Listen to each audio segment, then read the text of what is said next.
Oremos ao Senhor. Nós te louvamos, ó Deus, pelo privilégio que nós temos de estarmos reunidos em Teu nome e agradecendo ao Senhor por todas as bênçãos que o Senhor tem derramado sobre nossas vidas. Muito obrigado pela Tua bondade para conosco e pelas Tuas misericórdias, que se renovam a cada manhã e que hoje já se renovou e tem sido a causa de não sermos consumidos. Muito obrigado a Deus, porque o Senhor tem nos atraído pela Tua palavra e tem nos ajudado a entendê-la, a buscar sempre obedecê-la, porque nós sabemos, ó Deus, que esse é o caminho de todo aquele que Te conhece como Senhor e Salvador. É de Te conhecer, de Te obedecer, estar fiel sempre na Tua presença. Agradecemos ao Senhor também pela recuperação do nosso irmão Rivaldo, que nesses dias passou ruim, mas também queremos colocar diante do Teu altar a vida da irmã Aldira, a Tua serva, ó Deus, que já é de idade avançada, junto com o Teu servo, o irmão Eduardo, esse casal que tem sido uma testemunha fiel daquilo que o Senhor representa para cada um de nós como Salvador e Senhor. Que o Senhor esteja cuidando da irmã Aldira, ela que tem passado uma situação muito difícil por provações, mas que o Senhor esteja cuidando da sua saúde, para que ela, Deus, tenha total acolhimento da parte do Senhor e que o Senhor, ao cuidar dela, ela possa sentir a Tua presença e saber que o Senhor está com ela em todo o tempo. Esteja abençoando a Tua serva, fortalecendo a Tua serva, para que a Tua serva sempre seja, Deus, consagrada ao Senhor. Esteja também trazendo paz ao coração do nosso irmão Eduardo, da nossa irmã Yolanda, que são as pessoas que estão mais próximas deles, e que o Senhor possa estar ajudando, sustentando com a Tua graça, com o Teu poder a cada um deles. Esteja também abençoando, ó Pai, os demais irmãos idosos, como a irmã Estelita, o irmão Armênio, que estão precisando, ó Deus, de atendimento, estão precisando, ó Deus, de um acompanhamento médico, mas que estão com dificuldade de serem atendidos por conta desse isolamento social e das precauções que há com os idosos. Esteja também abençoando e sustentando cada irmão que depende, ó Deus, do sustento diário, aqueles que são autônomos, que não têm um salário que é um salário permanente, né, estável, e que isso causa um grande abalo em suas vidas por conta da necessidade de prover o alimento cotidiano para a sua família, para o seu lar. Que o Senhor esteja, Deus, cuidando dos Teus servos, suprindo as suas necessidades, de alguma forma, ó Deus, provendo aquilo que eles precisam para o dia a dia.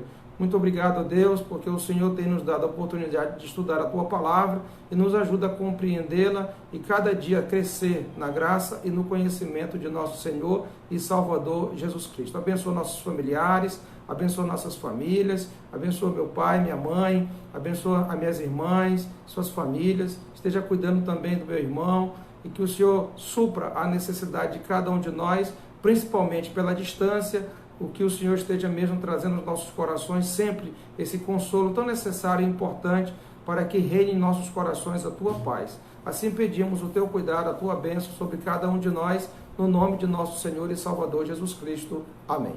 Ainda ouviremos, irmãos, mais um louvor ao nome do nosso Deus e depois leremos a palavra do Senhor e iremos para a lição bíblica. Lembrando as crianças que já está disponível a Escola Bíblica Infantil no YouTube. Ao nosso Deus, meu Senhor, pôs em nossos lábios, ao firmar os nossos passos, cantai um novo cântico, um hino de louvor, netos do verão e temerão e confiarão no Senhor.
Pois bem, irmãos, desde já peço aos irmãos que abram suas Bíblias para Apocalipse capítulo 3, essa carta escrita da parte do Senhor Jesus Cristo à igreja em Laodiceia. Ela é uma das cartas mais importantes para nós hoje, que fala muito do nosso momento, da situação em que nós vivemos, especialmente do contexto eclesiástico, no sentido de que a igreja tem se desvirtuado do propósito e também do perfil estabelecido pelo Senhor Jesus Cristo, como nós já temos estudado no decorrer das outras cartas escritas às igrejas da Ásia, como temos visto no capítulo 2 e capítulo 3 aqui de Apocalipse.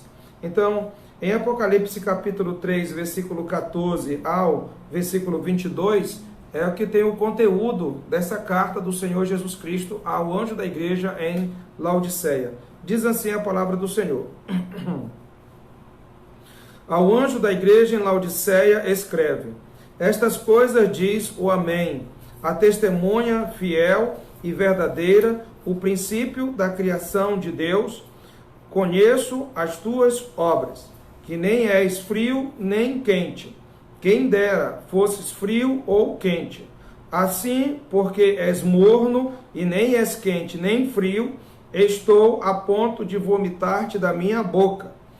Pois dizes: estou rico e abastado e não preciso de coisa alguma.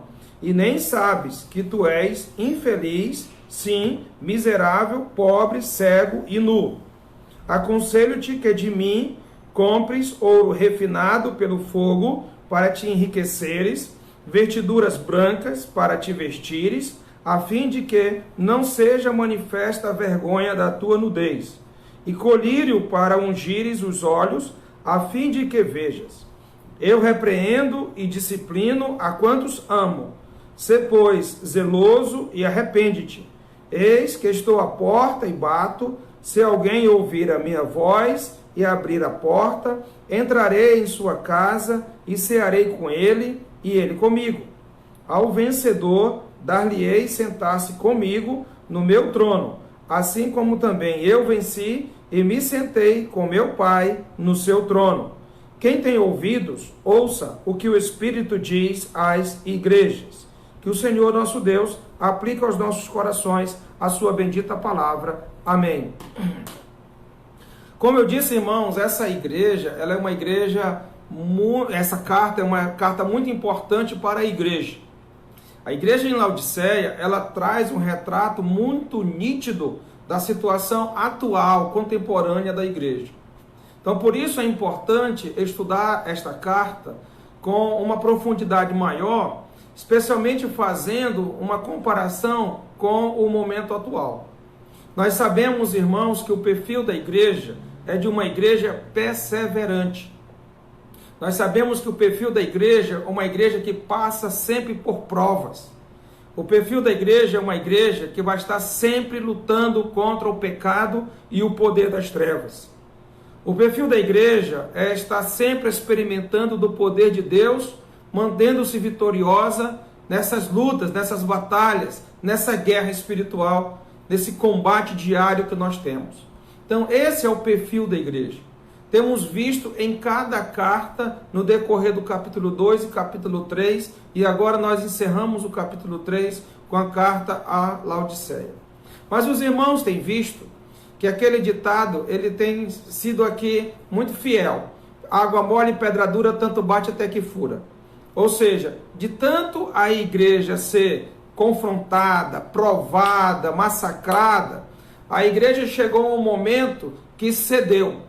Cedeu ao mundo, cedeu às vaidades, cedeu ao pecado. A igreja simplesmente hoje cedeu à comodidade. A igreja se entregou. Ela não quer mais ser provada, ela não quer mais passar pelas guerras, pelos combates, ela não quer mais ter guerra espiritual. A igreja resolveu fazer as pazes com o mundo. Ela preferiu fazer uma aliança com o mundo, para que ela pudesse viver em harmonia com o mundo. E essa situação é um reflexo justamente dessa igreja em Laodiceia. Por tudo que vinha já acontecendo com as outras igrejas, especialmente com a pregação dos falsos profetas, a pregação que estava causando um impacto negativo na fé da igreja, levando a igreja a crer em falsas doutrinas, que isso é muito importante a igreja conhecer doutrina. Uma das colunas da igreja é a doutrina dos apóstolos. A igreja precisa conhecer de doutrina. É muito dito em nossos dias que doutrina é de igreja fria. Doutrina é de igreja que não tem o Espírito Santo. Ela tem que sair das doutrinas, ela tem que abandonar as doutrinas, ela tem que viver dentro do mover do Espírito. Irmãos, aprenda uma coisa: o Espírito Santo, ele trabalha através da palavra de Deus. E a palavra de Deus é o conjunto de doutrina, é o conjunto de regras, é o conjunto de leis, de mandamentos, de estatutos e preceitos que nós devemos conhecer. Porque o Espírito Santo, ele trabalha com a palavra de Deus para que nós, conhecendo essa palavra, vivamos em plena harmonia com Deus. Porque só tem um jeito de viver em plena harmonia, em plena comunhão com Deus. É conhecendo a sua palavra e obedecendo a sua palavra. Isso nós temos em toda a Escritura. Especialmente quando Paulo trata no capítulo 7 lá de Romanos, que ele fala dos seus conflitos espirituais, das suas batalhas, das suas guerras espirituais. Naquele capítulo 7 de Romanos, o apóstolo Paulo fala que o seu corpo, ele tem um desejo de praticar o pecado, mas na sua mente o seu desejo é de fazer a vontade de Deus. E o meio de fazer a vontade de Deus, ele explicita bem que é através do conhecimento da lei de Deus, da palavra de Deus, porque ali ela nos admoesta naquilo que é perigoso para as nossas vidas, mas também nos conduz àquilo que nós devemos fazer no decorrer da vida cristã. E aqui a igreja em Laodiceia, infelizmente, ela se descaracterizou por completo. Já não tinha mais um perfil. Se alguém olhasse para a igreja de Laodiceia, já não mais encontraria a imagem de Jesus nessa igreja, que é o que tem acontecido nos nossos dias. Infelizmente, as pessoas olham para a igreja e já não conseguem ver na igreja o Cristo da igreja, já não conseguem ver a imagem de Jesus, já não conseguem respeitar a igreja como a autoridade representativa da pessoa do nosso Deus, não conseguem ver na igreja o reino de Deus atuante, poderoso, que prossegue e nos seus embates ele consegue prevalecer, pois a palavra de Deus diz que as portas do inferno não prevalecerão contra a igreja do Senhor. Mas por que isso tem sido o contrário? Simplesmente porque a igreja resolveu se unir ao mundo, resolveu fazer uma conciliação com o mundo, as pazes com o mundo. Isso é perigoso, tem sido perigoso, tem acabado com o testemunho da igreja, tem descaracterizado a sua imagem. E isso tem sido um alto preço pago por todos aqueles que ainda se permanecem fiéis ao Senhor Jesus. Aqueles poucos que permanecem fiéis, aqueles poucos que tentam ainda viver de acordo com a palavra de Deus, aqueles poucos que procuram pela sua fidelidade honrar e glorificar a Deus através da sua conduta. Pessoas que têm compromisso com Deus, não é com o mundo. Pessoas que querem dar satisfação a Deus e não ao mundo. Pessoas que sabem que vão dar conta diante de Deus e não do mundo. Então, essas pessoas, essas poucas pessoas que se mantêm fiéis, que sabem que um dia a vida aqui vai terminar e que ele vai se encontrar com o seu Deus e vai prestar contas com o seu Deus, esse que ainda permanece na presença do Senhor, esse sim, ainda tem o perfil e as características do nosso Deus, da verdadeira igreja. A carta a Laodiceia começa assim: ao anjo da igreja em Laodiceia escreve: estas coisas diz o Amém, a testemunha fiel e verdadeira, o princípio da criação de Deus. Então essa apresentação do nosso Senhor Jesus Cristo, ela é muito importante. Primeiro que quando ele se identifica com o Amém, ele se identifica com a verdade, ele se identifica com aquilo que é certo, com aquilo que é verdadeiro. Ou seja, a palavra Amém também significa certamente, né? Ou seja, é um Deus positivo, é um Deus do sim. Todas as promessas do Senhor, elas têm sido confirmadas. Não há em nenhuma promessa do Senhor falha. Pelo contrário, o Senhor é poderoso para cumprir cada uma das suas promessas. E em todas elas há o sim. E elas têm sido cumpridas exclusivamente na pessoa do nosso Senhor e Salvador, Jesus Cristo. Pois nele se concentra as promessas. E nós sabemos que nessa convergência, nós também fazemos parte da Igreja do Senhor, porque dentro das promessas que foram feitas a Deus, Ele, o Senhor Jesus Cristo, nele está corporeamente todas as promessas, e a Igreja do Senhor Jesus Cristo, que faz parte dele, então nós podemos sentir que tudo que ele disse, e tudo aquilo que tem acontecido, e tudo aquilo que vai acontecer, é de fato verdadeiro. Então nós podemos dizer, junto com todos que são crentes em Cristo Jesus e fiéis a Deus, que tudo que está escrito, nós podemos dizer amém. Certamente, é verdadeiro, é confiável, é fiel, é digno. Por isso, irmãos, nós nos concentramos na palavra de Deus. Algumas pessoas não gostam disso.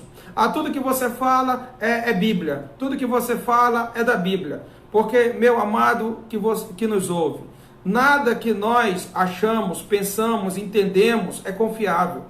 Se existe um parâmetro de verdade, um centro, uma fonte de verdade, é a Bíblia. Que nela se concentra a palavra de Deus. Toda a palavra de Deus, ela foi inspirada por Deus. E ela é útil para o ensino, ela é útil para a repreensão, ela é útil para a correção, ela é útil para a educação na justiça. A fim de que o homem de Deus seja perfeito e perfeitamente habilitado para toda boa obra. Então, se tem algo confiável, é a palavra de Deus. Por isso, eu não prego a minha palavra, eu não prego aquilo que eu acho, eu prego aquilo que a palavra de Deus já estabeleceu.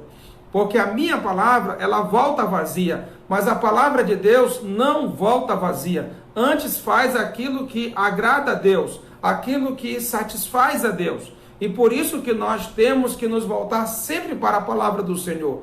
E se deve haver um diálogo, se deve haver uma discussão, tem que ser em torno da palavra de Deus para que haja um consenso e assim extrairmos dali a certeza em que devemos confiar e em que devemos seguir. O Senhor Jesus Cristo, ele se apresenta como o Amém, como a testemunha fiel e verdadeira. Então, se tem alguém que quando fala que conhece de alguma coisa e que aquilo que ele diz que ele conhece é verdadeiro. O Senhor Jesus Cristo é a testemunha fiel e verdadeira. Nós temos nesses últimos dias acompanhado pela televisão, pelo cenário político e econômico e também pela questão da ciência e da medicina, muitas informações. Mas essas informações, à medida que elas vêm, elas são contraditadas, elas são complementadas, e muitas vezes, tudo isso, depois, de alguma forma, nada mais vai ser da maneira como nós entendemos hoje. Mas a palavra de Deus, ela continua sendo a mesma, desde quando foi escrita lá no princípio até hoje. Só para você ter ideia, o conjunto da obra das Escrituras Sagradas levou 1.600 anos para ser completa, através de mais de 40 pessoas. E essas 40 pessoas viveram em épocas diferentes, viveram em sociedade diferente, viveram em classe diferente, classe social diferente, eram de faixa etária diferente, de regiões diferentes, geograficamente falando. Então, tudo isso nos dá a entender e a receber e a ter a convicção que Deus guiou todas essas coisas e todas essas pessoas para que nós tivéssemos esse complexo de escritura e que fosse confiável, porque muitos deles não tinham sequer conhecimento um do outro, daquilo que o outro tinha escrito, e ainda quando tudo foi juntado, de toda a escritura, havia uma plena harmonia entre tudo que havia sido escrito no decorrer desses 1.600 anos. E isso se dá até dentro dos próprios escritos do Novo Testamento, quando muitos foram escritos sem ter o conhecimento do outro. Naquela época não tinha e-mail, naquela época não tinha telefone, naquela época não tinha WhatsApp, naquela época não tinha Facebook, naquela época não tinha a facilidade e a comunicação rápida que nós temos hoje, mas ainda assim, Deus lá de cima, comandando todas as coisas, fez com que nada fugisse do que era certo, do que era verdadeiro, de toda a harmonia e de toda a credibilidade e autenticidade do próprio Espírito Santo, que é o autor da palavra. Embora muitos homens foram usados e são ditos como autores, mas na verdade o autor da palavra é o Espírito Santo de Deus. Ele é o autor da palavra. Então o Senhor Jesus Cristo, quando ele expressa essa frase, conheço as tuas obras, é porque ele conhece, e ele é a testemunha fiel, ele é a testemunha ocular. Os olhos do Senhor estão em todos os lugares, contemplando os maus e os bons. Quando nós prestarmos conta perante o Senhor, nós não podemos enganá-lo, não podemos trazer uma versão falsa. Aquilo que ele viu é o que vale, e não aquilo que nós falamos. Porque muitas vezes nós tentamos enganar, tentamos criar álibis, tentamos criar cenários que possam inviabilizar a verdade. Mas não vai ser possível com o Senhor Jesus Cristo.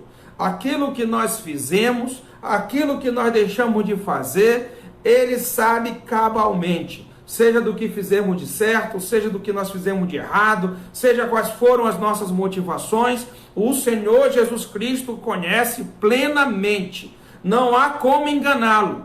Por isso ele se apresenta aqui à igreja em Laodiceia como a testemunha fiel e verdadeira. Ou seja, aquilo que ele viu e aquilo que ele dirá de nós é simplesmente o fato real das coisas e que não pode ser contraditado nem complementado, porque o Senhor Jesus Cristo, ele tem sido o Deus eterno e por isso nós temos que viver no temor dele, porque um dia compareceremos perante a sua face. Ele ainda se apresenta como o Amém, testemunha fiel e verdadeira, o princípio da criação de Deus. Ou seja, o Senhor Jesus Cristo, ele não é uma criatura de Deus, mas ele está desde o princípio na criação de Deus. Ou seja, ele não foi criado, ele foi o responsável pela criação.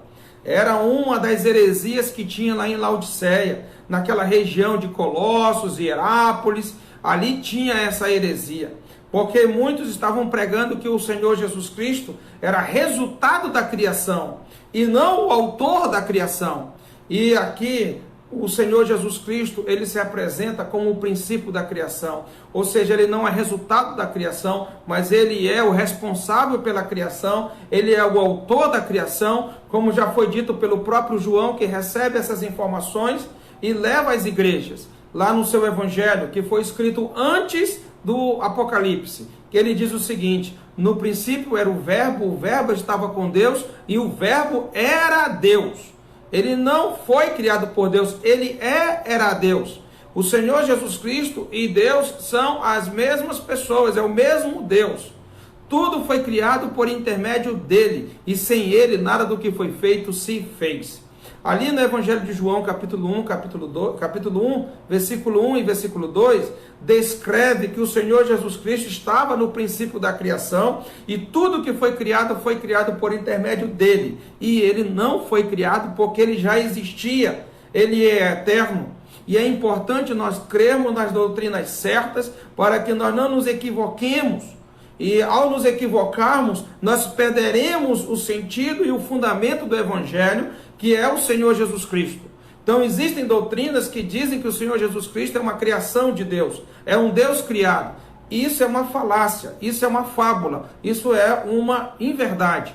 E nós sabemos que o Senhor Jesus Cristo, ele é o próprio Deus, e ele mesmo declarou: eu e o Pai somos um. Ele é o eu sou, lá de Êxodo capítulo 3, quando se apresentou Deus a Moisés. Assim também o Senhor Jesus Cristo se apresentou quando veio ao mundo a todos como o eu sou. Ele é o verbo encarnado de Deus. Ele é o Deus representado aqui nesse mundo através da pessoa do Senhor Jesus Cristo, que nasceu através de Maria para se tornar o nosso Salvador, o nosso Redentor. Então, essa apresentação do Senhor Jesus Cristo é muito importante para tudo aquilo que ele vai tratar com a igreja em Laodiceia. Essa igreja em Laodiceia, ela era, a cidade de Laodiceia, ela era uma cidade muito próspera. em muitas áreas. Só para você ter ideia, ela já tinha o mecanismo bancário lá na cidade de Laodiceia. Ela que ficava ali na região da Frígia, era uma cidade muito importante, era uma cidade que, embora tendo sido fundada pelos gregos, né, ela foi muito utilizada pelos romanos, e ela tinha uma potência não só bancária muito forte, mas uma questão comercial também muito forte. E nós sabemos, irmãos, que dentro das transações comerciais, muito da moeda ali se dava pelo ouro, né? E dentro daquilo que era muito valorizado ali dentro do comércio, muito comercializado, era a questão da lã. Eles tinham uma lã preta muito brilhante, e eles se usavam da produção de lã para o seu crescimento comercial. E ali, dentro dessa estrutura bancária, dentro dessa estrutura comercial, eles também tinham, na ciência, uma grande evolução. Eles tinham uma criação de um colírio muito importante para a cura de cegueiras, que havia uma doença que causava muitas cegueiras naquela época, e foi desenvolvido em Laodiceia um colírio. Imagine, irmãos, tantos anos atrás, com tão poucos recursos e nenhum de tecnologia, mas ali a ciência já estava sendo evoluída ao ponto deles terem um colírio para tratamento de cegueira mediante doença. Veja, irmãos, como essa cidade ela era importante. Apesar de terem dificuldades essa cidade, apesar de ter um sistema bancário muito forte, apesar de ter um comércio muito forte, apesar de ter uma medicina, uma ciência muito forte, ela era uma cidade deficiente de água. A água que tinha era impura, precisava ter um fornecimento externo de água. Então vinha ali de Herápolis, vinha ali de Colossos, pelo um aqueduto, pela uma transmissão, né, de tubos, né? Ele então ali vinha água para abastecer a cidade de Laodiceia. E a água que vinha de Hierápolis era uma água termal, uma água quente.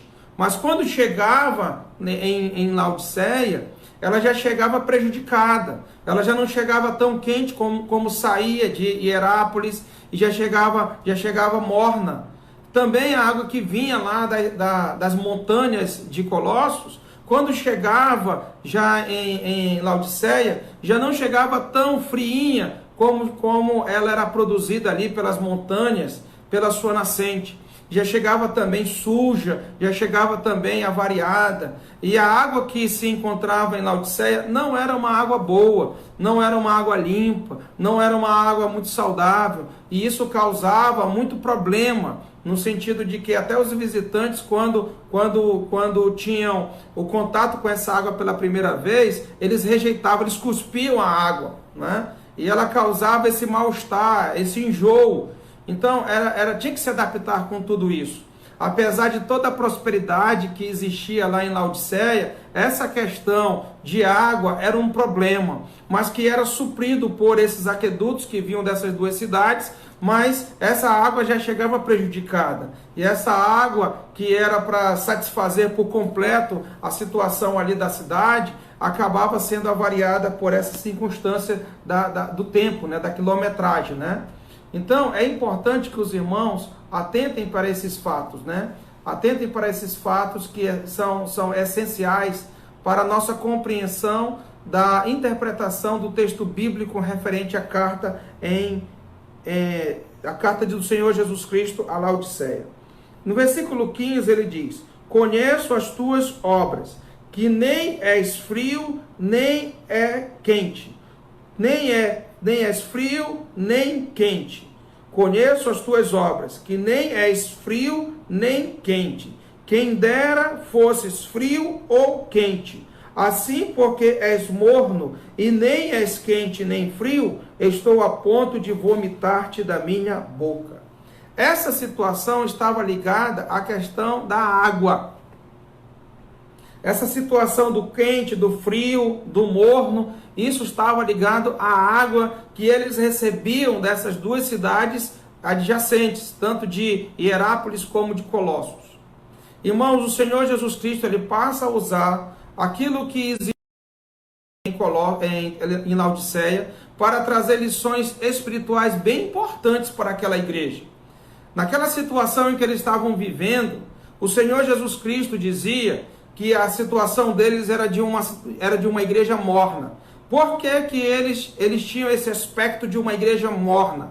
Não de uma igreja fria, como deveria ser a água, não de uma igreja quente, como deveria ser a água, mas eles estavam na condição de morno.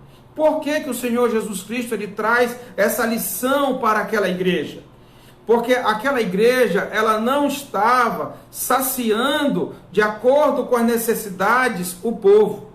Ela não estava atingindo a sua finalidade. Como a água não estava atingindo a sua finalidade, como a produção da água não estava atingindo a sua finalidade, como essa providência da água não estava satisfazendo integralmente a necessidade do povo, assim também a igreja. A igreja não estava satisfazendo a necessidade real daquele povo. Ou seja, a igreja não estava sendo suprida da maneira que deveria estar suprindo. Ou seja, ela estava avariada. A igreja ela estava causando um problema muito grande dentro da sua teologia, dentro da sua doutrina, dentro da sua sobrevivência espiritual. Ou seja, para que servia a água? A água servia para a manutenção do povo. A água servia para manter o povo vivo, porque não tem como sobreviver sem água. O povo de Laodiceia precisava da água para a sua subsistência, ele precisava da água para a sua manutenção, ele precisava da água para continuar ali sobrevivendo. Mas nós sabemos, irmãos, que de acordo com a informação histórica que nós temos, que essa água que deveria suprir cabalmente, satisfazer cabalmente o povo, não estava a contento. Assim também a igreja em Laodiceia, ela estava aquém do esperado. Se eles esperavam água fria, se eles esperavam água quente, a igreja em Laodiceia não estava a contento, porque a água que chegava era uma água morna, uma água que causava enjoo e que o sentimento que eles tinham era de uma água não boa. Assim também era a situação da igreja em Laodiceia. A sensação da igreja em Laodiceia é que a igreja não estava correspondendo com a vontade de Deus. E por que ela não estava correspondendo com a vontade de Deus? Essa que é a grande questão. Simplesmente porque o que alimenta o homem? O que satisfaz o homem? O Senhor Jesus Cristo, ele disse que ele era a água, né? Quem vem a mim jamais terá sede. Jamais terá sede, porque ele era a fonte a jorrar para a vida eterna. A igreja em Laodiceia, ela não mais estava correspondendo com a doutrina da palavra de Deus. Ela não mais estava pregando o verdadeiro evangelho. Ela abandonou a palavra de Deus, que é a fonte da vida, que é a fonte saudável, que é a fonte de água viva, como bem disse o Senhor Jesus Cristo àquela mulher no capítulo 4 de São João. Muito perigoso isso, irmãos. E é justamente o que tem acontecido nos nossos dias. A igreja do Senhor Jesus Cristo abandonou a sua palavra. Não traz mais uma água viva, não traz uma água saudável, não traz nem fria e nem traz quente, de modo a saciar a sede do povo, de modo a ajudar na saúde do povo. Não tem mais uma essência verdadeira a pregação da palavra de Deus. Muitos cultos, sequer é lido um versículo bíblico. Em muitos cultos, quando muito é falado das escrituras sagradas, é pelo um pequeno tempo.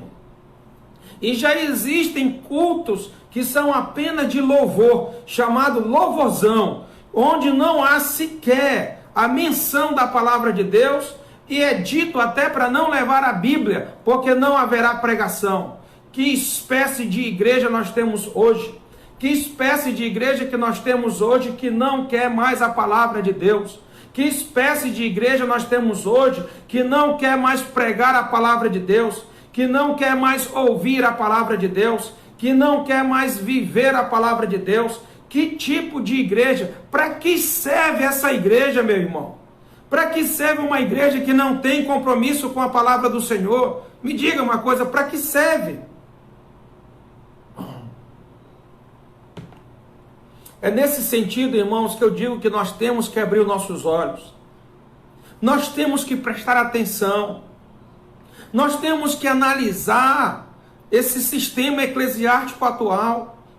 Temos que observar se a igreja realmente está atendendo às necessidades espirituais, tão emergentes, tão essenciais, tão necessárias para cada um de nós. Você já pensou uma igreja que não dá uma atenção especial à Bíblia? Uma igreja que não tem um estudo bíblico? Em muitas igrejas abandonaram a escola bíblica dominical. Já não existe, desde alguns anos atrás, não muitos anos atrás, mas nos últimos 20 anos atrás, especialmente, muitas igrejas deixaram de ter a escola bíblica dominical, abriram para o lazer, abriram para o entretenimento, abriram para o descanso físico, simplesmente descartam a possibilidade e a necessidade de aprender mais da palavra de Deus. Nós sabemos que o trabalho do ser humano é durante a semana, para que o final de semana ele tenha essa exclusividade de poder estar na presença de Deus e aprendendo da sua palavra. Irmãos, isso é perigoso. O Senhor Jesus Cristo, ele chama a atenção da igreja em Laodiceia, porque ela não estava mais dentro do esperado, como as águas que vinham de Herápolis, como as águas que vinham lá de Colossos. Infelizmente, ela estava impura. Já vinha uma água variada, já vinha uma água suja, já vinha uma água que causava enjoo. Irmãos, presta atenção. Que tipo de igreja hoje nós temos? Que tipo de igreja nós podemos dizer que sem a palavra de Deus ela é?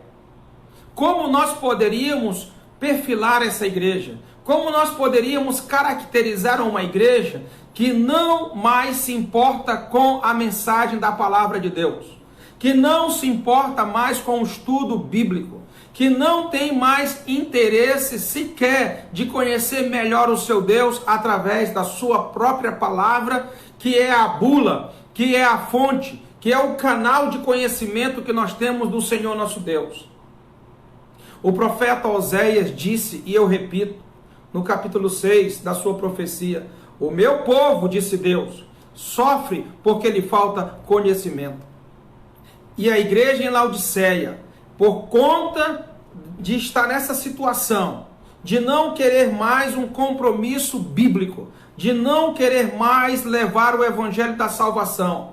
Só para você ter ideia hoje, igreja, eu falo com você que está me ouvindo. Há quanto tempo faz que você sequer compartilha algo da palavra de Deus com alguém? Há quanto tempo faz que você não diz sequer algum versículo da palavra de Deus a alguém? Enquanto isso, o teu pai está morrendo sem Jesus, a tua mãe está morrendo sem Jesus, os teus filhos estão morrendo sem Jesus, o teu marido está morrendo sem Jesus, a tua esposa está morrendo sem Jesus, o teu melhor amigo está morrendo sem Jesus. A sociedade está desfalecendo porque não conhece o Senhor Jesus Cristo. Por quê? Porque a igreja está calada. E por que a igreja está calada? Porque a igreja não quer mais expressar a palavra de Deus. E por que ela não quer mais expressar a palavra de Deus? Porque ela não conhece a palavra de Deus. Porque ela não aprende mais a palavra de Deus. Porque ela não tem compromisso com a palavra de Deus. Sempre naquela justificativa de que não tem tempo, de que não compreende, lê, mas não entende. Muitas vezes satisfeita em ler apenas um versículo 2, ou apenas um devocional simples, ou apenas um versículo de promessa. Não tem o cuidado de ler as escrituras de Gênesis a Apocalipse, para que tenha uma compreensão do contexto bíblico, para que entenda como Deus se relaciona com as pessoas e como as pessoas se relacionam com Deus. Observando os testemunhos positivos, os testemunhos negativos, aqueles que desempenharam a sua fé, aqueles que viveram com um testemunho fiel. A igreja não conhece nada disso. ela não conhece os apóstolos do Senhor Jesus Cristo, ela não conhece as ações dos apóstolos do Senhor Jesus Cristo, ela não conhece como o Espírito Santo agiu através da vida desses homens e mulheres de Deus. Ela não conhece, porque não se interessa, não anota nada, não pesquisa nada, não confere nada. Hoje a igreja do Senhor Jesus Cristo, ela está espiritualmente falida, ela está espiritualmente seca, ela está suja, contaminada, infelizmente. Quanto tempo faz que você não está mais interagindo com a palavra de Deus, que está lendo a palavra de Deus?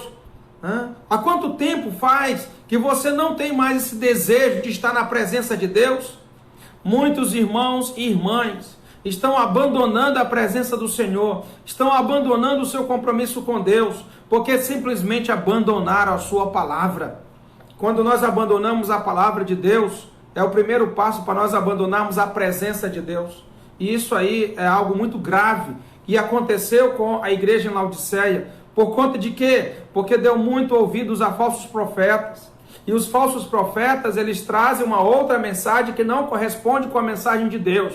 Embora inicialmente eles comecem citando o texto bíblico, mas na verdade o texto bíblico é só um pretexto para eles falarem aquilo que eles bem entendem, que vai de qualquer forma levar os seus interesses pessoais. E é isso que tem acontecido, irmãos. Muitos líderes estão interessados não em levar um povo para a presença de Deus, mas muitos líderes estão interessados em conduzir esse povo aos seus interesses pessoais. Muito cuidado, muito perigoso. Oriente-se pela palavra de Deus, confira tudo pela palavra de Deus, se o que está sendo dito, se o que está sendo feito dentro dos templos realmente corresponde com a palavra do Senhor. Nós temos visto muita superstição, e isso tem enganado a muitos. Não vai ser uma rosa que vai fazer a diferença no teu casamento, não vai ser trazendo uma fotografia ou uma roupa que você vai criar um mecanismo de transformação na vida de alguém, não vai ser eu pegando a roupa da minha filha e levando a algum lugar que isso vai fazer com que a minha filha mude, não. Nós sabemos, irmãos, que tem que ser através da pregação da palavra de Deus. Como disse Paulo a Timóteo na sua segunda carta, no capítulo 4. Conjuro-te perante Deus e Cristo Jesus, que há de julgar vivos e mortos. Prega a palavra. Insta, quer seja oportuno, quer não. Corrige, repreende, exorta, com toda longanimidade e doutrina. Esse é o perfil da igreja. É pregar a palavra, fazer conhecida a palavra. Continuando aqui, irmãos, no versículo 15: conheço as tuas obras, que nem és frio, nem quente. Quem deras fosse frio ou quente. Assim, porque és morno, e nem és quente, e nem frio, estou a ponto de vomitar-te da minha boca. Então, como a água não chegava de acordo com como saía da fonte, mas já chegava uma água variada, uma água suja, que causava enjoo, o Senhor Jesus Cristo disse que dentro daquele contexto que a igreja estava vivendo em Laodiceia, a única coisa que ele sentia era enjoo, vontade de vomitar. Que não seja isso que o Senhor Jesus Cristo sinta das nossas vidas. Que não seja isso que o Senhor Jesus Cristo sinta da sua vida e da minha vida. Que não seja isso.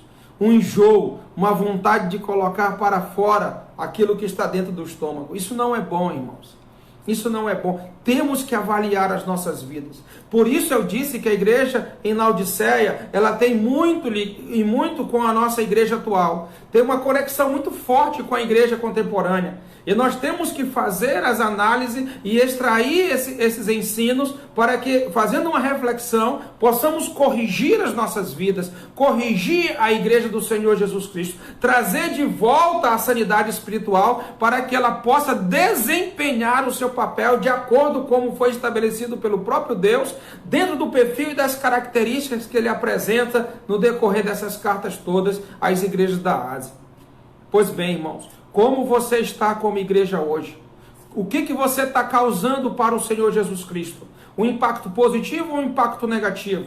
Você está trazendo para o Senhor Jesus Cristo muito orgulho Ou você está trazendo para o Senhor Jesus Cristo muito enjoo? O que é que Ele está com vontade de fazer? De te abençoar ou de vomitar? É muito importante essas reflexões para que nós hoje, irmãos, venhamos a viver de acordo com a vontade do nosso Deus. Não se engane, meu irmão. Não se engane, minha irmã. O Senhor Jesus Cristo está vendo tudo lá de cima. Ele é a testemunha fiel e verdadeira. Ele sabe exatamente o que acontece com a tua vida em todos os lugares que você está. Seja na tua casa, seja no teu trabalho, seja aonde você vai, seja com quem você interage, com quem você se relaciona. Não importa se é dentro de quatro paredes ou se é em céu aberto. O Senhor Jesus Cristo conhece a tua vida toda. O Salmo 139, que eu indiquei para os irmãos outro dia para lerem, ele diz o seguinte: o próprio Deus diz, a palavra ainda nem chegou à boca e tu já conhece todas. Isso o salmista faz um testemunho acerca de Deus, o salmista Davi. A palavra ainda nem chegou à boca, o Senhor já conhece toda.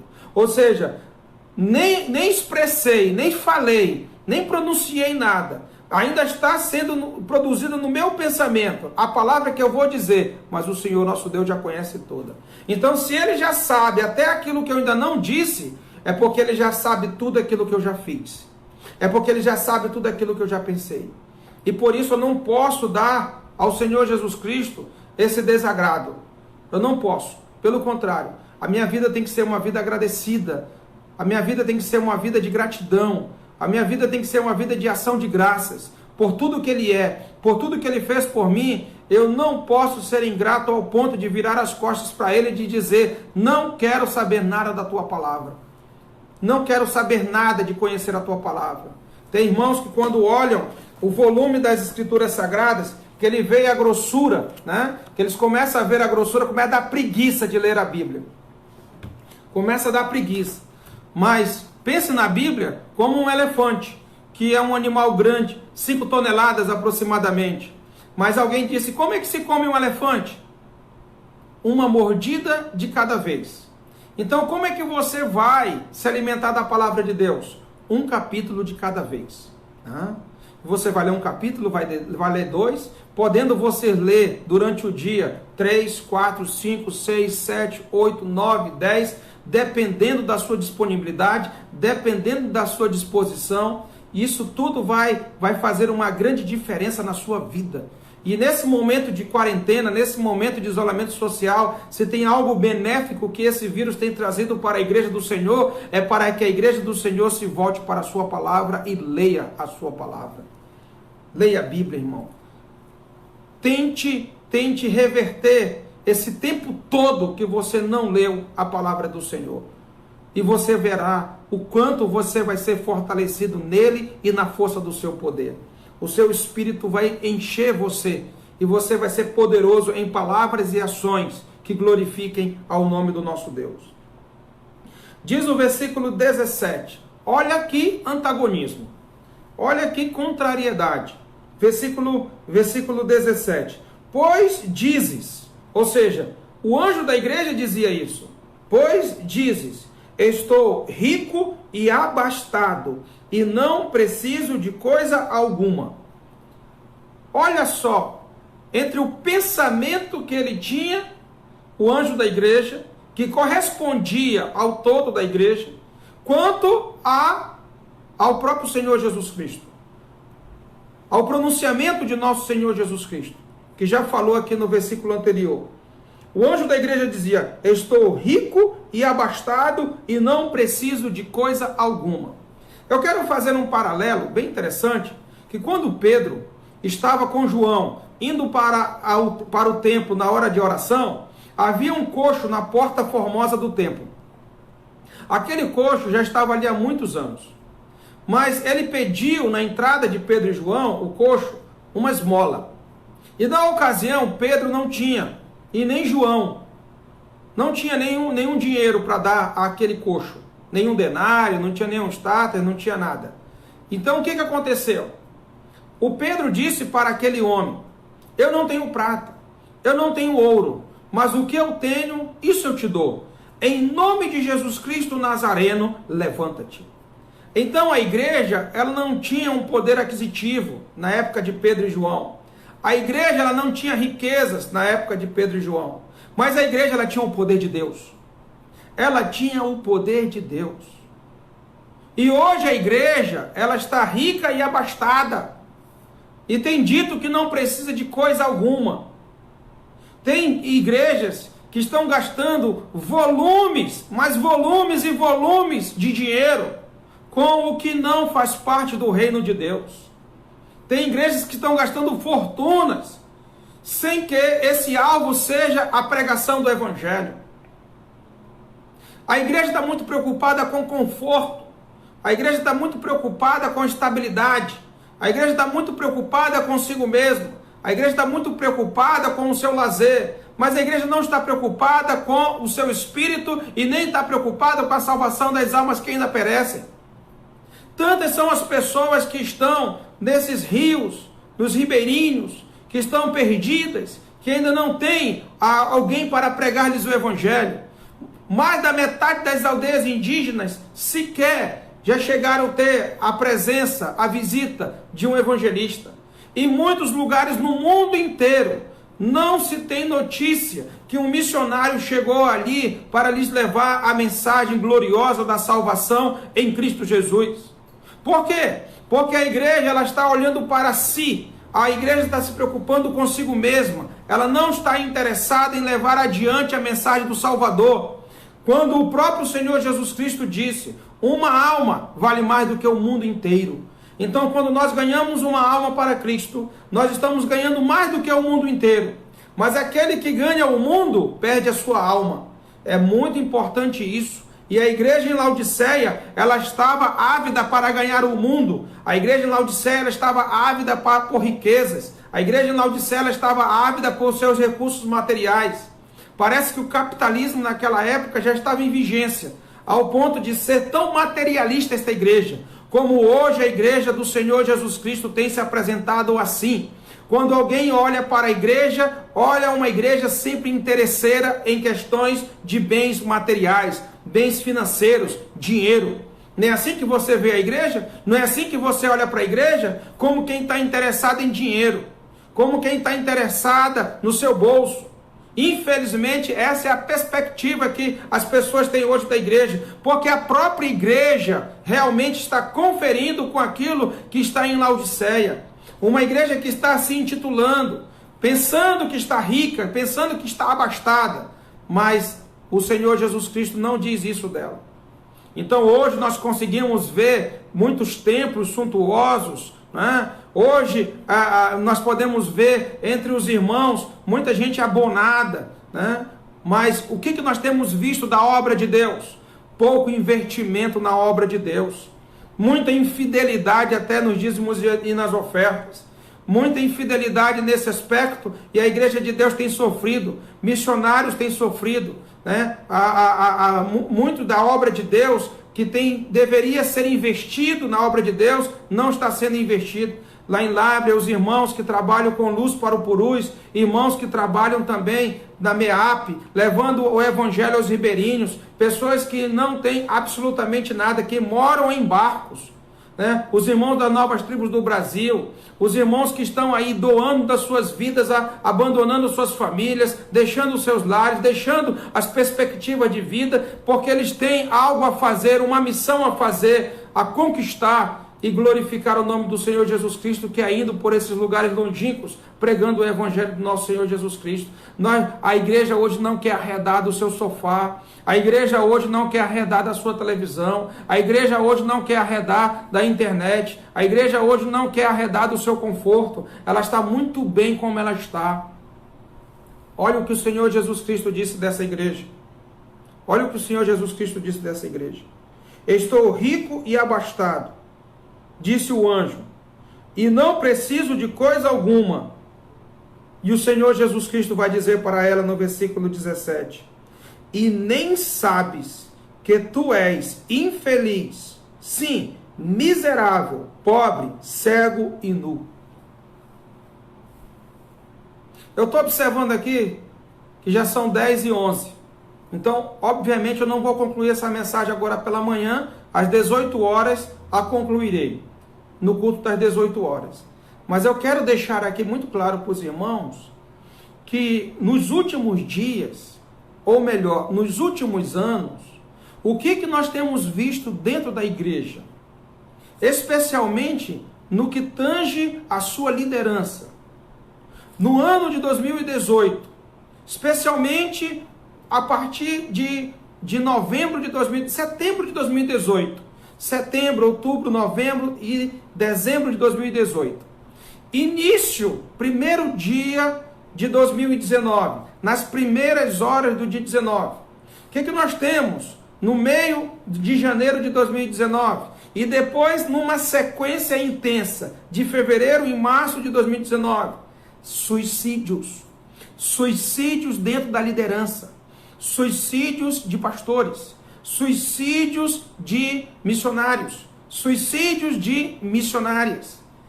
Quantos pastores, quantos missionários e missionárias tiraram as suas próprias vidas? Sabe o que o Senhor Jesus Cristo disse? Você nem sabe que és infeliz. Sim, miserável, pobre, cego e nu.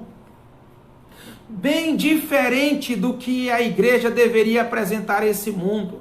A igreja deveria promover vida. E a liderança da igreja tem promovido morte.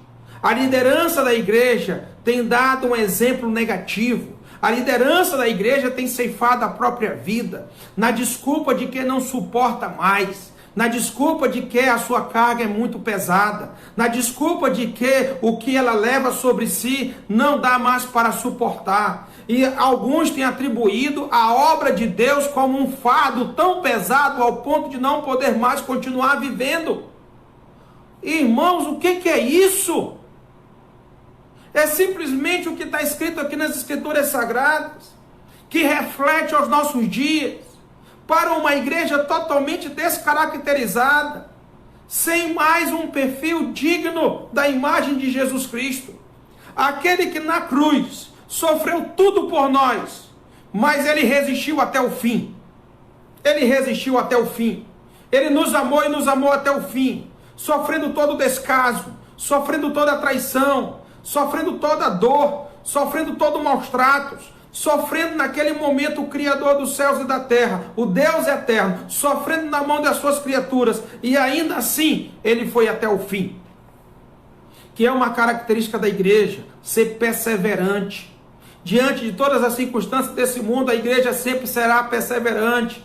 A igreja ela sempre vai até o fim. Qual foi a característica da igreja dos irmãos lá de Filadélfia? E até o fim. Os irmãos de Filadélfia tinham pouca força, mas eles não tiraram as suas vidas. Pelo contrário, o Senhor Jesus Cristo os fortaleceu. E o Senhor Jesus Cristo fez com que eles entendessem que eles eram guardados pelo poder de Deus e que eles poderiam continuar até o fim. E ainda que viessem a morrer, soubessem que o Senhor Jesus Cristo era quem cuida deles. Irmão, nós temos que aprender muito. E por que nós temos que aprender muito? Porque nós abandonamos a palavra de Deus.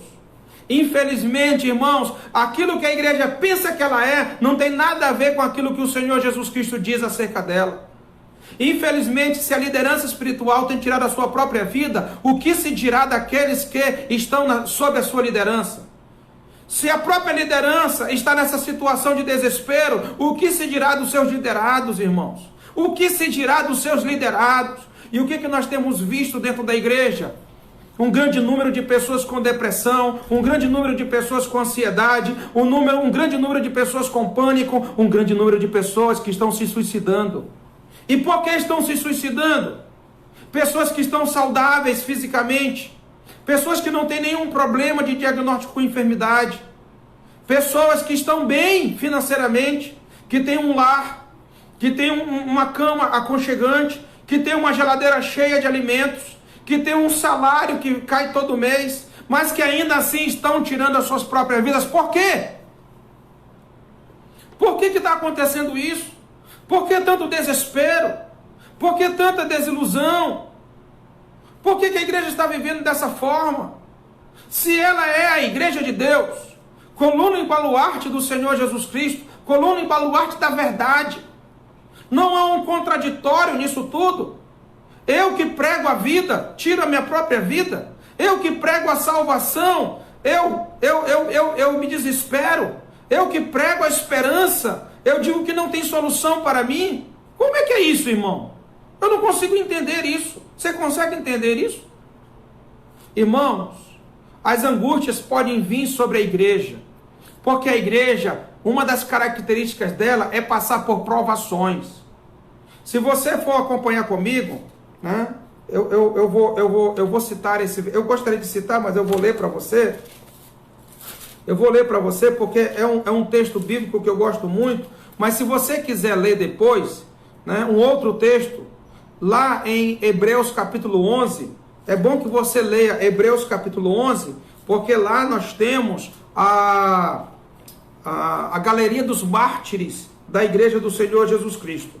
Mas eu quero ler para você aqui, Romanos capítulo 9, quando diz assim, aliás, Romanos capítulo 8, quando diz assim, a partir do versículo 31, Romanos 8 e 31, que diremos, pois, à vista destas coisas? Se Deus é por nós, quem será contra nós? Aquele que não poupou o seu próprio filho, antes por nós o entregou, porventura não nos dará graciosamente com ele todas as coisas?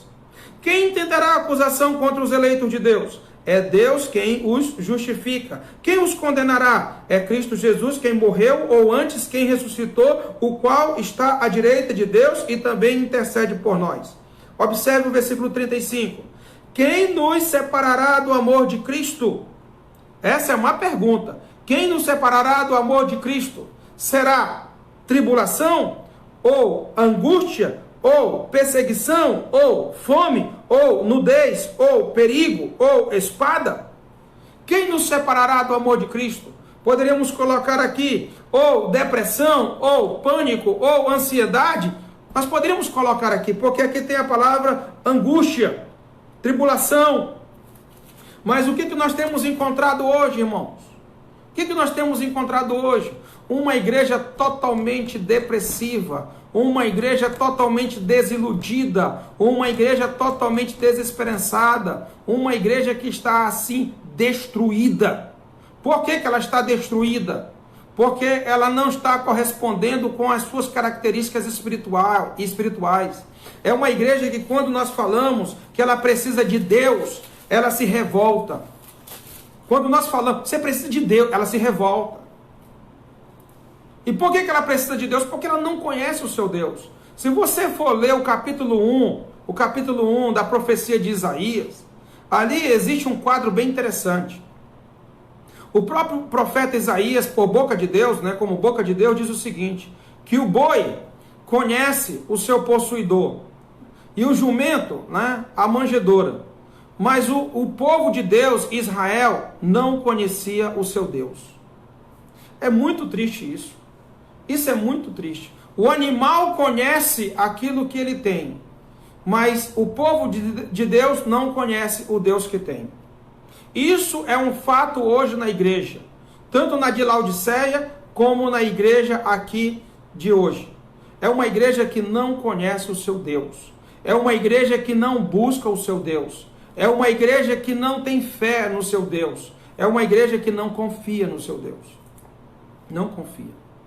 Porque se confiasse, nós temos o Salmo 116, que é importante ler esse salmo, diante da situação em que eu comentei sobre a quantidade de suicídios que existe no mundo, de pastores, não só no Brasil, mas no mundo inteiro. Muitos pastores, missionários, muitos que estão envolvidos na liderança da igreja, tirando as suas próprias vidas.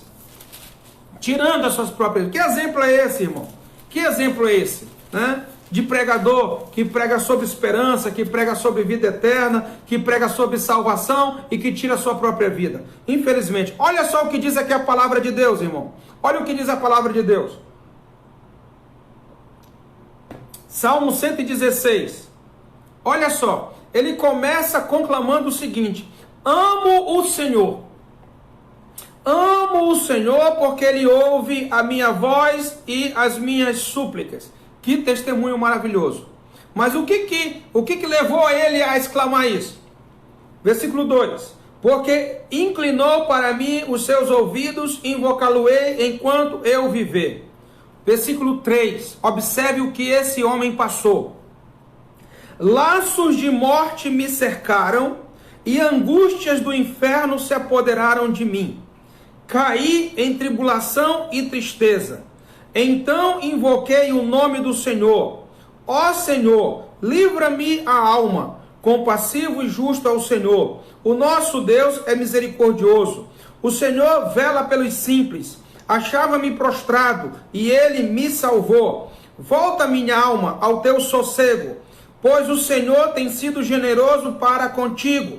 Pois livrar-te da morte a minha alma, das lágrimas os meus olhos, da queda os meus pés. Andarei na presença do Senhor na terra dos viventes. Ou seja, esse aqui é um testemunho fiel de que o maior, o melhor, o exímio psicólogo, especialista da alma é o Senhor nosso Deus. É Ele quem trata como ninguém da alma do homem. Mas para tanto o homem tem que se voltar para Ele. A igreja em Laodiceia estava se voltando para o comércio, estava se voltando para questões financeiras, estava se voltando para a ciência e a medicina, estava se encantando com as coisas que estavam acontecendo, estava se encantando com o mundo, fez as pazes com o mundo, preferiu fazer uma aliança com o mundo, viver com o mundo sem ter problema com o mundo, porque quando nós abandonamos a palavra de Deus, não fazemos nenhuma diferença entre nós e o mundo. Quando nós não pregamos a palavra de Deus, não há diferença entre a igreja e o mundo. Quando não se proclama o evangelho de nosso Senhor Jesus Cristo, não há diferença nenhuma. A diferença está justamente nisso, entre a igreja e o que não é igreja. É a palavra de Deus. Quando ela é vivida, quando ela é pregada, quando ela é conhecida, é assim que se faz a diferença entre aquele que pertence a Deus e aquele que não pertence a Deus. Então aqui nós temos um testemunho de alguém que diz que ama a Deus. É importante que nós nos voltemos para Deus e, como o salmista do Salmo 116, nós também possamos dar o mesmo testemunho diante de tribulação, diante de tristeza, quando as hortes do inferno nos cercarem, quando nós cairmos nessa tribulação, nessa angústia, nessa dor, nessa perturbação, nós temos a quem recorrer. Não é ao suicídio. Não é ao suicídio, é ao Senhor Jesus, ao Senhor nosso Deus, aquele quem pode dar todo o conforto e todo o consolo às nossas almas. Segundo aos Coríntios, capítulo 1, versículo 3. Bendito Deus e Pai de nosso Senhor Jesus Cristo, o Deus de misericórdia, de todo o conforto e de todo o consolo. Ele é o Deus que pode trazer realmente o alento para as nossas almas e causar uma estabilidade emocional, uma estabilidade espiritual, ao ponto de nós suportarmos a tempestade e continuarmos na vida. Então, voltando aqui para Apocalipse 3, na igreja em Laodiceia, eu falei para os irmãos que é muito importante esses ensinos desta igreja. E aqui em Apocalipse capítulo 3, o Senhor Jesus disse isso para o anjo da igreja. O anjo da igreja disse: estou rico e abastado, não preciso de coisa alguma. E o Senhor Jesus Cristo disse: nem sabes que és infeliz. E eu quero destacar isso, irmãos. Você, igreja, como você se sente hoje? Você se sente feliz ou infeliz? Igreja, você se sente feliz ou infeliz? Como você se sente hoje? Filipenses 4:4. Alegrai-vos no Senhor. Alegrai-vos sempre no Senhor. Outra vez digo, alegrai-vos. A nossa alegria não está nesse mundo. A nossa felicidade não está nas coisas desse mundo. Nada nesse mundo pode nos preencher ao ponto de suprir todas as nossas necessidades. Somente o nosso Deus pode suprir o vazio das nossas almas. Toda a felicidade está concentrada no Senhor nosso Deus, em Cristo Jesus, o seu Filho amado. Miserável. Hoje, uma igreja rica, como Laodiceia era uma igreja rica, mas era miserável. Porque a riqueza de uma pessoa não consiste nos bens que ele possui materiais, mas nos bens espirituais que ele possui. Isso não quer dizer que todo mundo tem que ser pobre. Isso quer dizer que todo mundo tem que ser temente. O homem mais rico do mundo. O homem mais rico do mundo foi Salomão. E ele foi o mais rico do mundo, porque Deus o abençoou. Então o problema do homem não está na riqueza. O problema do homem não está no dinheiro. O problema do homem está na avareza. O problema do homem está na ganância. O problema do homem está no amor ao dinheiro. O problema do homem está nisso. Porque isso é a raiz de todos os males. O problema não está no que você tem. O problema está na sua fé. Como você deposita a sua fé em Jesus Cristo e como você entende que você é um despenseiro de Deus dentro daquilo que Ele te confiou. Tudo que eu tenho, tudo que você tem, foi que Deus nos confiou. E como nós vamos administrar isso em prol da obra de Deus? É isso que você tem que avaliar. Então, a igreja dizia, eu tenho tudo, não preciso de coisa alguma, estou rico e abastado. E o Senhor Jesus Cristo dizia, isso não é verdade. Você é infeliz e você é miserável, porque você não era rico para com Deus. Nós precisamos ser ricos para com Deus. Se você não tem um compromisso com Deus, dentro daquilo que Deus tem te dado, não pense que você é rico. Você é miserável. Você é miserável. Jesus falou, acumula tesouros no céu, porque onde está o teu coração, lá onde está o teu tesouro, lá estará também o teu coração. Então, se o teu coração só está nas coisas da terra, lamento. Você não tem nada lá no céu. Mas quando você tem lá no céu, você também vai poder ter aqui na terra, porque Deus vai confiar a ti. A quem é fiel no pouco, o Senhor também vai confiar a ele o muito. Mas quem não é fiel no pouco, o Senhor não vai confiar nada a ele. Porque ele não será fiel no muito, porque ele já não foi fiel no pouco. Então, o que Jesus tem te dado, seja fiel nisso, para que ele multiplique. Se o Senhor Jesus tem te dado alguma coisa, seja fiel. Porque quando você é fiel no pouco, ele vai confiar mais a você. Mas se você não for fiel no pouco, infelizmente, você vai até perder o que tem. Então, veja isso. Analise a sua vida. Ele diz mais. Tu és infeliz, sim, miserável, pobre, cego e nu. Ou seja, miserável, pobre. Miserável numa situação de espírito. Pobre, porque para Deus o que você tem não é nada. Não interessa o quanto o homem mais rico desse mundo tem. Não interessa para Deus. Não interessa. Porque o que importa é o que se faz dentro do âmbito espiritual. E a igreja do Senhor, enquanto tem muitos aí que são ricos, também tem muitos aí que são pobres. Tem muitos aí que são pobres. E é difícil, muitas vezes, nós, da liderança, termos alguma coisa em detrimento de alguns que não têm nada. É muito difícil. É muito difícil mesmo. Porque tem irmãos que passam dia a dia numa situação delicada. Muitas vezes tendo que vender o almoço para garantir a janta. Irmãos que não têm uma roupa para todo domingo. Uma roupa diferente cada domingo. Não tem um sapato diferente a cada domingo. Não tem uma joia para mudar a cada domingo como adorno. Não tem. Tem irmãos que não tem nem sapato. Muitas vezes apenas uma sandália. Né? Irmãos que não têm um guarda-roupa cheio de roupas. Não é? Irmãos que não têm muitas vezes uma casa para morar. Às vezes vivem de favor. Às vezes lutam para pagar o aluguel do mês. Irmãos que vivem num cômodo só. Isso não é fácil. Mas nós temos que entender, irmãos, que a igreja deve se ajudar mutuamente. Mutuamente. Às vezes gastamos com tantas coisas desnecessárias. Né? Tem pessoas que tratam de um cachorro, de um gato, né? Que às vezes uma pessoa não tem o mesmo atendimento. Ele não trata uma pessoa, às vezes, como ele trata um animal. Né? Às vezes o teu cachorro ele consome mais do que um salário mínimo por mês. Enquanto tem tantas pessoas morrendo de fome, precisando até dessa oferta para sobreviver. Muitas vezes nós gastamos tanto com supérfluo, com o desnecessário.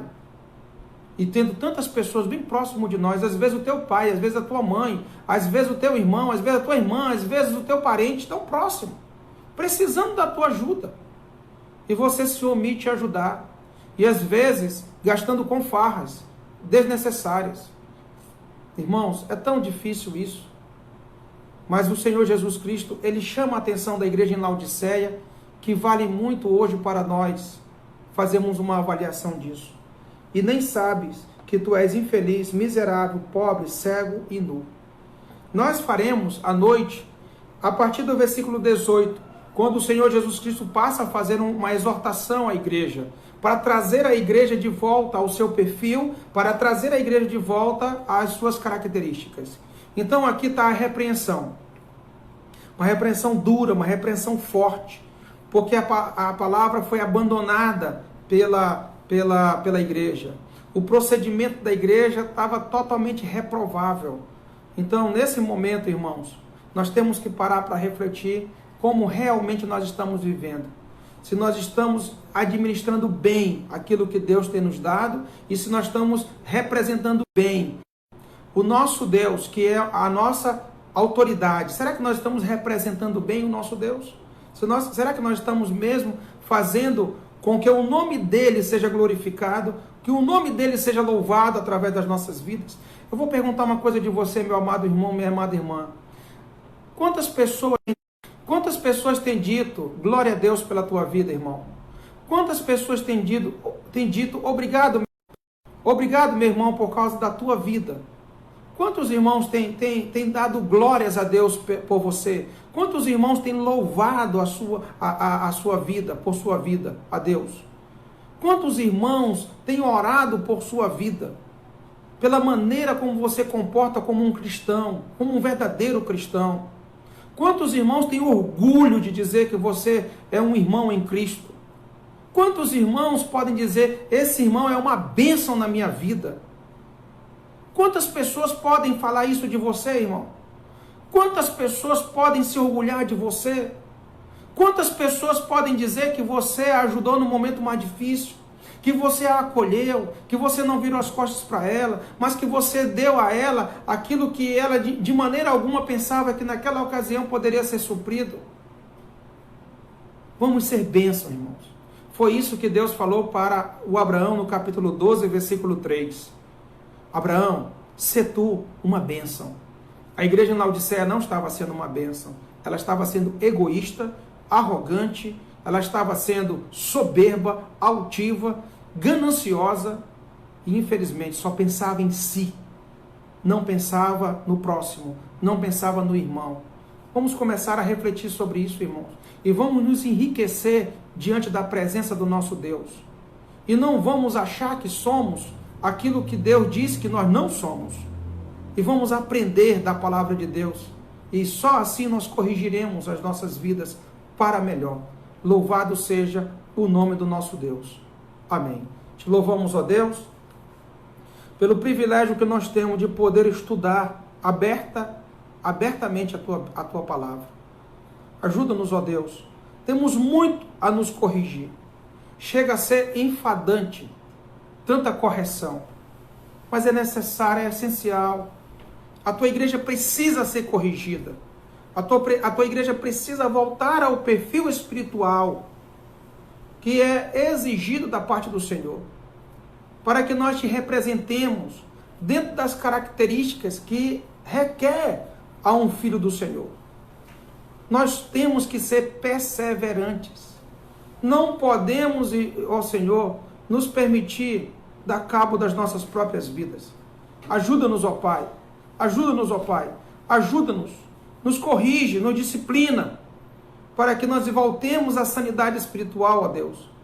Corrija cada um de nós, para que nós não olhemos para nós mesmos, somente para os nossos umbigos, somente para o nosso conforto, somente para o nosso lazer, somente para os nossos entretenimentos, somente para a nossa estabilidade, mas que possamos olhar para o nosso próximo. Ser como aquele samaritano que ajudou aquele homem que foi atacado por bandidos e maltratados. Que nós não sejamos como o levita, que nós não sejamos como aquele sacerdote que olhou, passou de largo e ignorou aquela situação. que possamos revelar realmente que nós somos na prática. Mas nós sabemos que isso só será possível se nós nos voltarmos para a Tua palavra. Coloca sobre nós o Teu temor, ó Deus.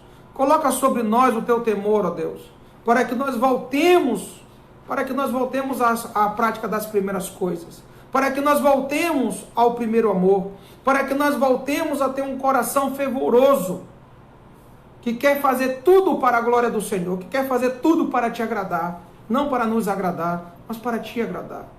Não permita que nós nos enganemos. Não permita, Senhor, que nós nos enganemos. O profeta tem dito: enganoso é o coração mais do que todas as coisas, e desesperadamente corrupto, quem o conhecerá?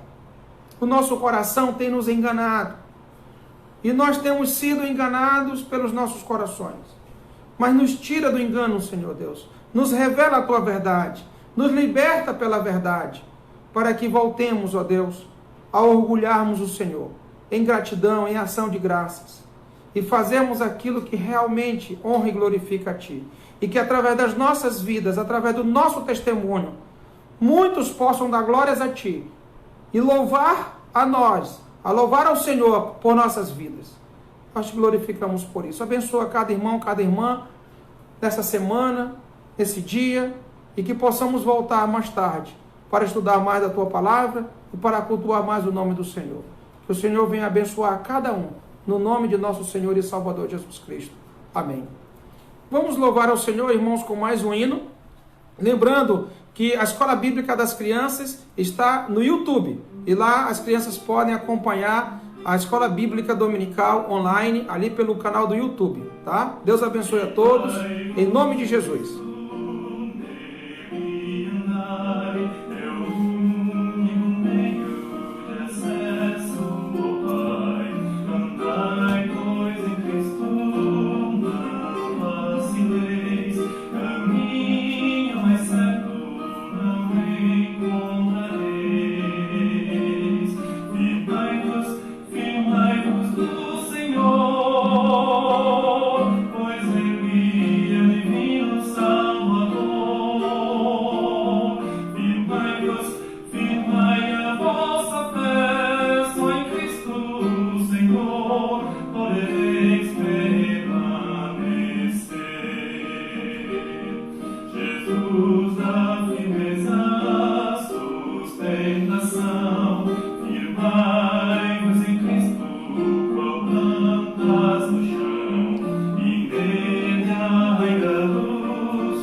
Muito obrigado, irmãos, pela presença de todos. Que Deus os abençoe e retornaremos às 18 horas, se assim Deus nos permitir. Um bom domingo a todos.